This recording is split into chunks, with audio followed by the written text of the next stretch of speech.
pliers. Hammer.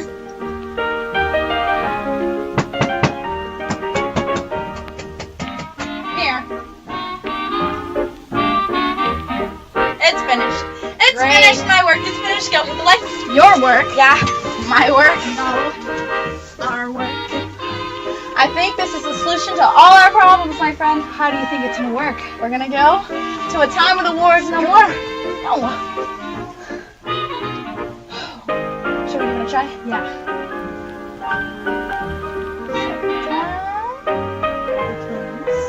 And go.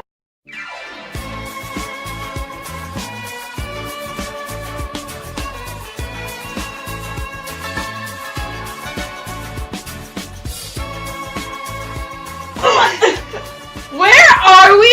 Dude, what are we wearing? Oh my gosh! I feel like I need to hug a tree. All these colors. Wait, hey, what's this? Come here. Dude, it's a book. What's it say? Dresden? We were in Dresden. I know. 1 hour later, 2 hours later, 3 hours later. Can you move it along? I'm all out of time cards. Are you done with it yet? Yeah, and we need to definitely go find Kurt Vonnegut. How are we gonna find Kurt Vonnegut? Well, it says that it was published by Dell Publishing in 1969. So set the timer for 69 and we'll take it from there. And go.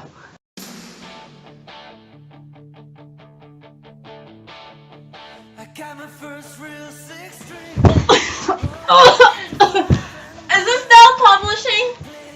Who wants to know? We're looking for Kurt Vonnegut. That's classified. We need to find Kurt Vonnegut! One moment. Are you sure this is Kurt Vonnegut's house? That's what the address says. Should I knock? Yeah. He's not answering. Ring the doorbell.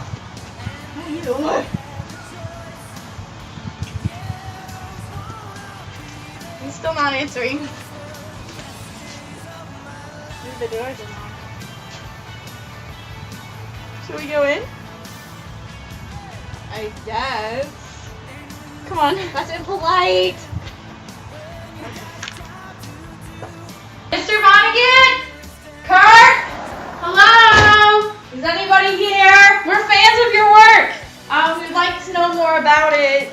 Hey, look, there's a letter. What does it say? To whom it may concern. If you are reading this letter presently and are able to make any sense of it, know that I was expecting you. And I know what you're going to ask. The first chapter of Slaughterhouse-Five serves more as an introduction or a preamble than a typical first chapter in a novel. More biographical than fictional, it only relates a good deal of my own biography. It explains how I came to write the novel. Chapter 1 prepares you to understand the characteristics of this non-traditional novel. I explained that my early intention was to write the traditional form of linear plot progression. There would be a beginning, a middle, and an end, and the novel's climax would occur with the destruction of Dresden. However, the reader soon realizes that I did not write this novel using this traditional form, because Billy Pilgrim's life is not a typical story that one would expect. I also indirectly allude to how Billy will experience time in the novel in Chapter 1 through the use of limericks, which are nonsensical verses that have no ending. Just as limericks endlessly repeat themselves, so too does Billy's life. Opposed to the cyclical nature of limericks is the flowing water of the Hudson River, which the narrator, Billy, crosses on his way to Bernard V. O'Hare's house. I created the image of the river as long and narrow as an analogy to demonstrate the nature of chronological time. Billy visiting the World's Fair causes him to ponder the nature of time. While the Walt Disney Company's and the Ford Motor Company's exhibitions depict the past, the General Motors exhibition renders a vision of the future. Billy again raised the Hudson River analogy, asking himself how wide and deep the present is.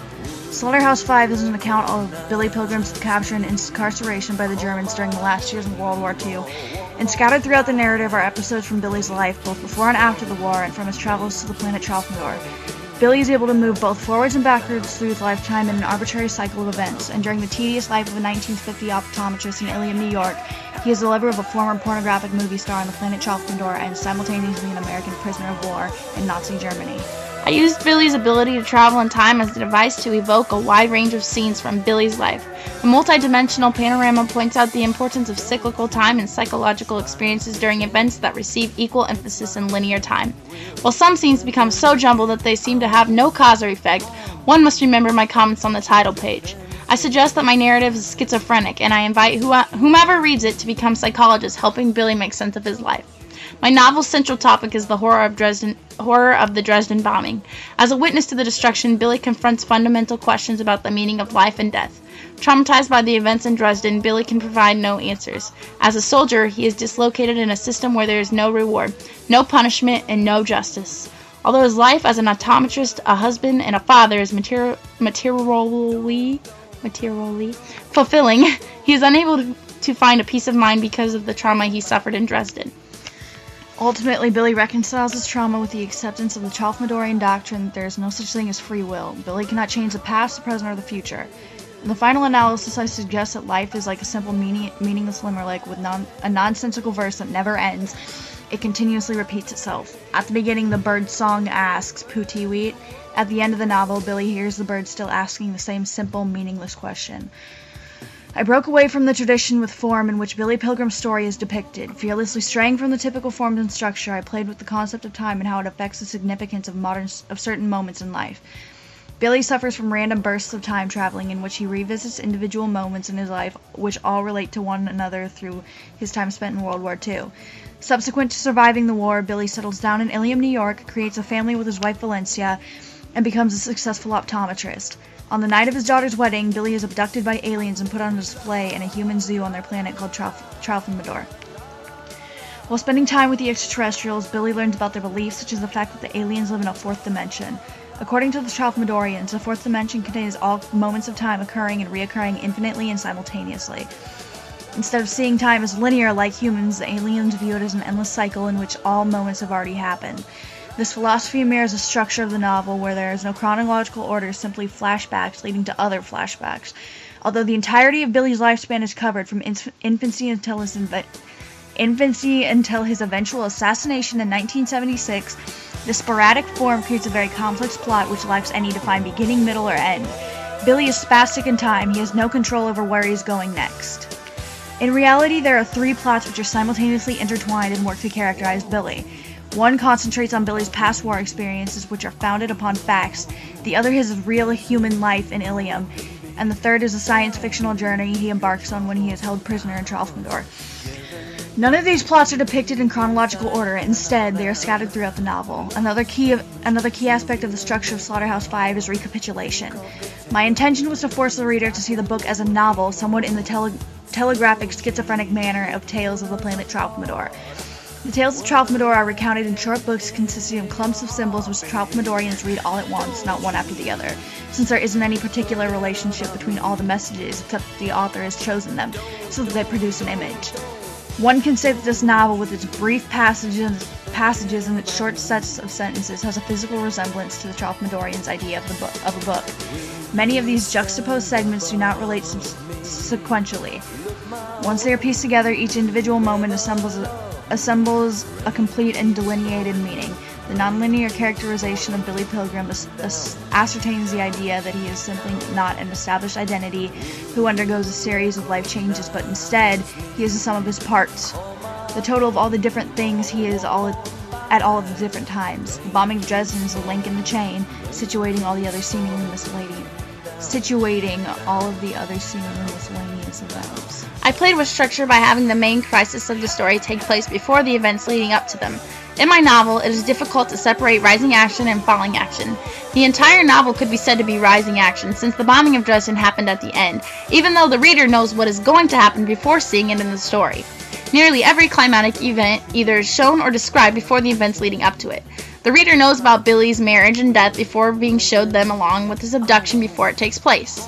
This brings a lack of suspense to the story, since the reader knows all of the major plot developments beforehand. As a result of this, reading the novel becomes more of an attempt to determine how all the individual events relate and work together. Through this, I set up Slaughterhouse-5 to emphasize the theme of life being one unit or one thing and not merely a string of cause and effect. The expression "so it goes" appears time and time again throughout my novel, and I'm sure you've pondered at it what the phrase means. I used this phrase whenever I chose to avoid the repetition of brutality. Rather than elaborate on the details of a brutal scene or act, I simply elect to say, "so it goes." Also, the phrase is a signal calling attention to the concept of predestination. There is no such thing as free will. Humankind has no control over its destiny.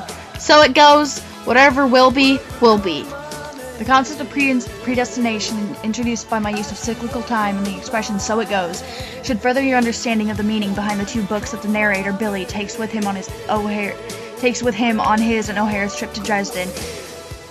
From a book of Theodore Rothke's poems, Words for the Wind, I quoted from The Waking. I wake to sleep and take my waking slow. I feel my fate in what I cannot fear. I learn by going where I have to go. These lines reinforce a notion of predetermination. Following the first line's suggestion of a sleep-wakefulness dilemma, the questioning persists: which is real, which is illusion? The solution appears in the next two lines. The answer is provided by fate, not by free will. The speaker goes and learns by going where fate's edict directs. By referring to Ostrovsky's Celine and his visions, I made connections that permeate Slaughterhouse-Five. Celine cannot sleep at night because he hears voices in his head, voices that drive him to write bizarre novels. He contends that an artist must suffer to produce art. No art is possible without a dance with death. It is here that the significance of the novel's second subtitle, A Duty Dance with Death, is introduced. Billy's pilgrimage is charged with instances of death dancing. Enter the victim of predestination. Billy's dance, like Celine's, emanates from a noise in his head, the voice of fate. There are many important quotes in the novel which capture the essence of the form and structure of the plot. God, grant me the serenity to accept the things I cannot change, courage to change the things I can, and wisdom always to tell the difference. Among the things Billy Pilgrim cannot change were the past, the present, and the future. This quote provides a perfect example of Billy's deliberate understatement. He has no control over anything that happens in his life, something he has accepted and which is emphasized through the spastic structure of the story. I am a truffle Midorian, seeing all the time as you might see a sketch of the Rocky Mountains. All time is all time. It does not change. It does not lend itself to warnings or explanations. It simply is. Billy is very weak in nature, therefore he is unable to confront the horrors he has experienced, which leads him to embrace the Tralfamadorian philosophy that he has no control over his life, causing him to create a fictitious form of his reality through the novels of Kilgore Trout. If I hadn't spent so much time studying Earthlings, Says the Tralfamadorian, I wouldn't have any idea what was meant by free will. I visited 31 inhabited planets in the universe, and I haven't studied reports on 100 more. In order to escape the atrocities of war, Billy creates an alternate universe where free will is not existent. Everything exists in the moment which it is framed in, and nothing can be done about to alter it. All time is all time. It does not change. It simply is. Take it moment by moment, and you will find that we are all bugs in amber. This quote describes where Billy has found this attitude of "so it goes." It emphasizes the idea that fate shapes existence over free will. I applaud you for your endeavor through time to find me. But remember, I will always be one step ahead. And a criminal. Does that answer your question? Sincerely yours. Kurt Vonnegut.